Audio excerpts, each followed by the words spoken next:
Hi, welcome to my channel Plants and Birds. In this video, we are going to know about the potassium, a third primary macronutrient which is essential for the plant. Okay, that is the potassium. When we go to potassium, it is mainly absorbed through K plus ion form. Okay, so it also maintains the osmotic pressure in the plant system, and one of the main roles of in plants means it increase the quality of the product. The main role of the potassium is to increase the quality of the product.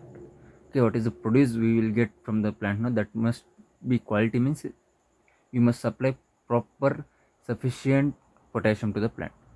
And second important, very important role in plants is it will increase the resistance to biotic means pest, insect pest or disease. Okay, and next abiotic means drought, high temperature, okay, cold temperature, any environment related factors, okay, stresses, it will give resistance for that factors. Biotic, it will give resistance to pest, it will give resistance to disease, it will give resistance to drought, it will give resistance to high temperature, it will give resistance to other cool temperatures and any other, okay, salinities and all those, it will give resistance, okay, especially potassium. And when we go to deficiency symptoms, and it will, the main deficiency symptom of the potassium is mainly seen in older leaves. Tip burning of older leaves, as we seen here, as we see in this image, tip burning will occur in the leaves. It is a main symptom, initial symptom produced by the plants in older leaves. As the deficiency increases, it will shift towards the younger leaves also. Reduced quality of produce, okay, it will undergoes, quality of the produce undergoes less, and susceptibility to biotic and abiotic stresses will be more. If a small temperature increase in temperature will cause a death of the plant, sometimes a wilting of the plant will occur. This type of symptoms will be produced by the potassium. And if we see the how potassium is a cycle occurs in the soil, means there are main three types of potassium: mineral potassium, fixed potassium, and exchangeable potassium.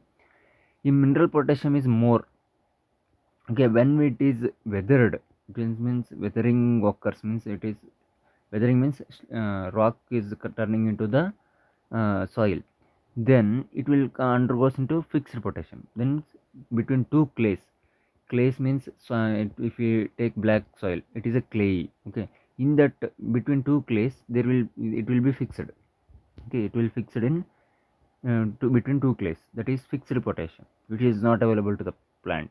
And next, when we, after slow release, okay, so we will use the potassium mobilizing bacteria, PMB, okay,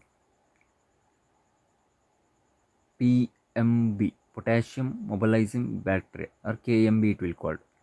PSB, phosphorus solubilizing bacteria, okay. Phosphorus solubilizing bacteria is solubilize the phosphorus, okay, but here potassium,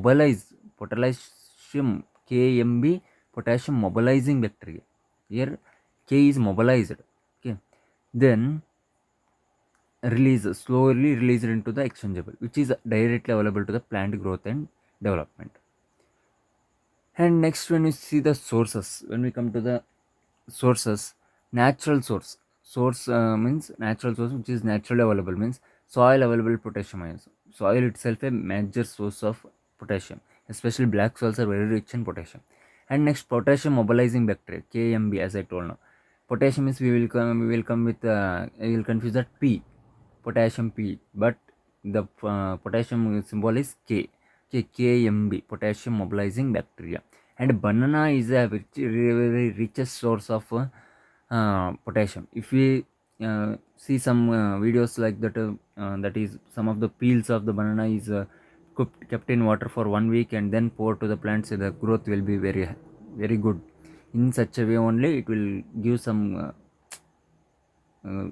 quality to the plant, and it will increase the growth also, okay. So banana itself a good source. If we don't waste your banana peels, you put it in a water for 1 week and pour those water to the plant itself, gives the potassium to the plants. No need to add MOP or SOPs, like chemical fertilizers. And when we go to synthetics means chemicals. There are two main synthetic sources: muriate of potash and sulfate of potash. Muriate of potash, MOP, is KCl, nothing but KCl. KCl means it contains potassium and chlorine. Okay, 60% K2O it will contain. 60% K2O means MOP. In the MOP bag you will see 0060, means they will telling that 0 nitrogen, 0 phosphorus, and 60% of K2 is present, not K. Okay, if we convert it to the K, then it will contain 50% K.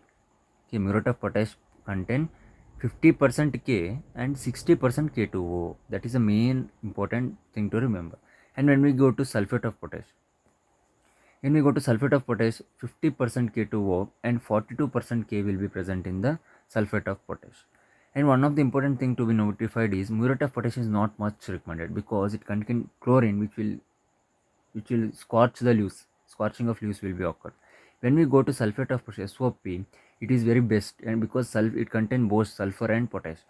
Because it contains sulfur means sulfur itself known as a high yielding nutrient. Okay, it will increase the yield, especially in oil crops. It will increase very yield of the oil. Okay, in such a way, sulfate of potassium is more recommended than MOP, muriate of potash. But most of the farmers will use muriate of potash without knowing this. Sulfate of potassium is very good source of potassium than MOP, but not. I'm recommending completely about the chemicals. I'm recommending best thing is to use organic, that is potassium mobilizing bacteria and banana peels. It will increase the potassium availability to the plants directly. And when we go to conversion factor, as we've seen in yesterday phosphorus, in same way conversion factor of potassium means to convert K2O to K. You know MOP contains 60% K2O. Then we must get the K. Then how to convert it means divided by 1.21. Here divided by their multiplication, we are going to do multiplication phosphorus. Here potassium, in potassium we will must do divided. Okay, means 60 divided by 1.21. If we do it, we will get 50 point something. Okay, in such a way it will get the K percentage.